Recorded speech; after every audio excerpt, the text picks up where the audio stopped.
আসসালামু আলাইকুম। আশা করি সবাই ভালো আছেন। আমি এখন শ্বশুর বাড়িতে আছি আর আমার সামনে দেখতে পাচ্ছেন যে কয়েকটি ফাঁদ। এই ফাঁদগুলো মূলত চিংড়ি মাছ ধরার ফাঁদ।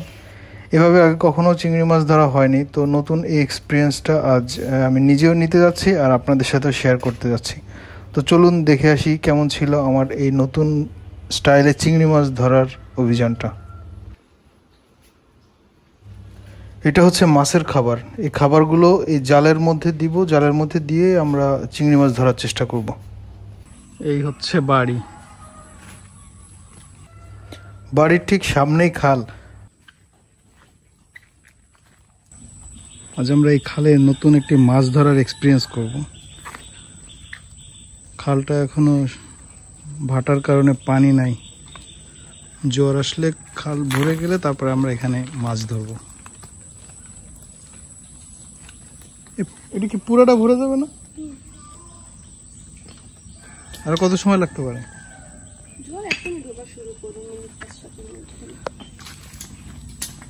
আমাদের মাছ ধরার সরঞ্জাম রেডি। এটার নাম হচ্ছে সাবি। ঠিক এই মাছখানে এখানে খাবার দিয়ে তারপরে হচ্ছে আমরা খালের মধ্যে রাখবো, রেখে 1 ঘন্টা লাগে এক একটা উঠাতে। 15-20 মিনিট পর পর এটা তুলবো, ভেতরে মাছ থাকবে।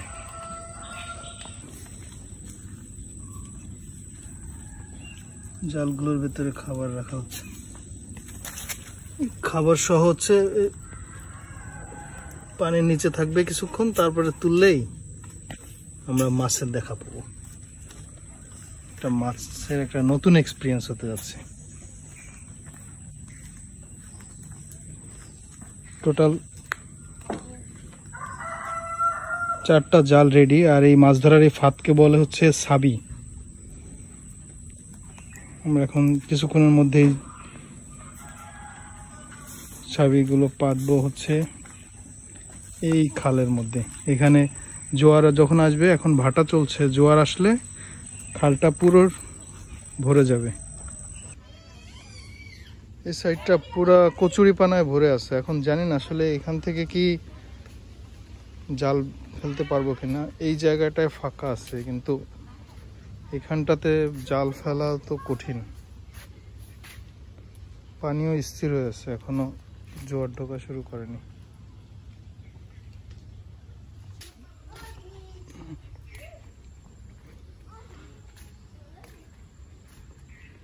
এই দিকটা আসতে পারো, এদিকে কচুরি কিন্তু কম নাই। এদিকে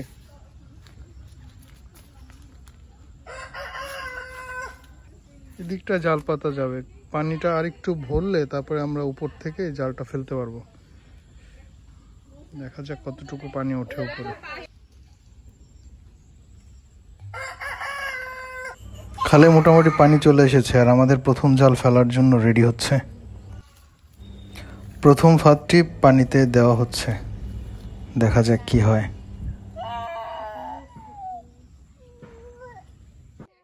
অল্প কিছু ডিস্টেন্সে দ্বিতীয় ফাঁদটিও এখন পানিতে দেওয়া হচ্ছে।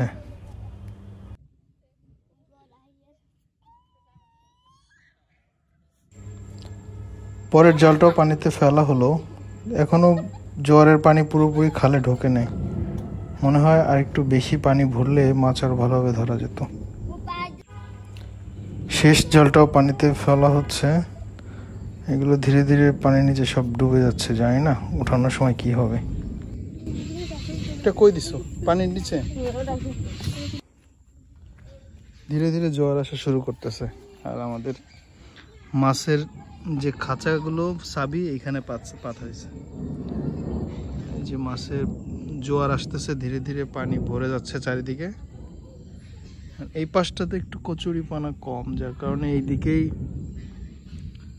সাবিগুলো পাতা হলো। এখন দেখা যাক, 15-20 মিনিট ওয়েট করব, তারপর হচ্ছে আমরা প্রথম জাল ওঠানোর সময় হয়ে গেছে। আর এই সময় টিপটিপ বৃষ্টিও শুরু হয়েছে। বিসমিল্লাহির রহমানির রহিম। বাপরে বাপ, বিশাল কাতলা মাছ উঠছে তো।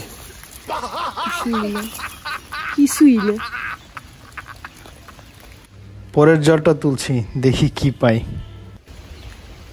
আল্লাহ, উঠছে?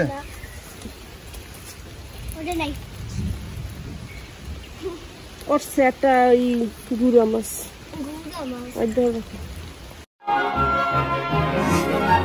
বৃষ্টি অনেক জোরে শুরু হয়েছে, যার জন্য বাসায় ফিরে যাচ্ছি। বৃষ্টি থামলে আবার আসবো। বৃষ্টির মাঝে আবার যাচ্ছি সেই জাল তোলার জন্য। সময় হয়ে গেছে, প্রচন্ড বৃষ্টি ভিজতেছি।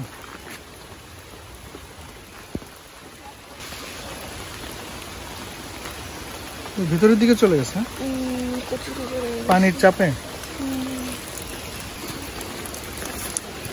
তো জালই ভাঙছে। আবারও হতাশ, কোনো মাছের দেখা নেই বৃষ্টির জন্য না। মূলত এই যে কচুরি তো তোমার এই যে জালগুলো, আহারে জালই তো ছুটে গেছে, প্রত্যেকটা জালই তো ছোটা। প্রথম মিশনে ব্যর্থ হয়ে আমরা নতুন করে আবার জাল পাতা শুরু করছি। খালে যত বেশি জোয়ারের পানি ঢুকছে তত বেশি কচুরিও ঢুকছে। এই কচুরিগুলো আমাদের মাছ ধরার ক্ষেত্রে অনেক বেশি প্রবলেম তৈরি করছে। ওই পাশটাতে দিতে হবে, ওই দিকটা একটু কচুরি কম। নতুন স্বপ্ন নিয়ে আবার জাল ফেলা শুরু করলাম, দেখা যাক এবার কি হয়। ওটা তো ভালো করে ডোবে নাই। ও, পানি তো আরো বাড়বে না। আমাদের দ্বিতীয় রাউন্ডের জাল তোলার কাজ শুরু হলো, কিন্তু মনে হয় এবারও আমরা ফেল। একটা মাছ নেই আসলে, এখন এই সিজনটা মাছের সিজন না, এই জন্য কিছু আসতেছে না মনে হয়, না? হ্যাঁ, তাই কি? ওয়াও, একটা আসছে চিংড়ি, না? চিংড়ি তো উঠবে। ও, এই জালে তো চিংড়ি ছাড়া আর কিছু ওঠে না। কয়টা উঠছে? দুইটা। দেখি, উঠাও তো। দাঁড়াও দাঁড়াও।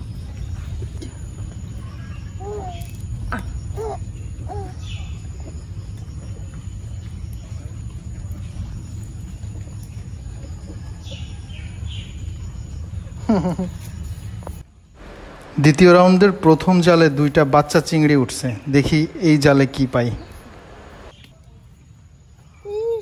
বিশাল বাইলে, বিশাল এক বাইলে। কই? বাইলের বাচ্চা। বাইলা মাছ।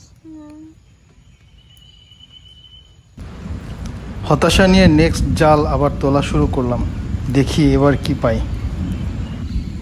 খুব ধীরে ধীরে তুলতে হয়, না হলে ভেতরে যদি মাছ থাকে মাছগুলো চলে যায়।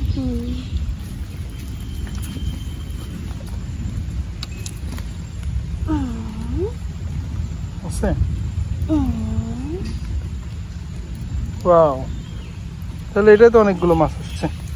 তাহলে এই পাশেই অবশেষে মাছের দেখা মিলল।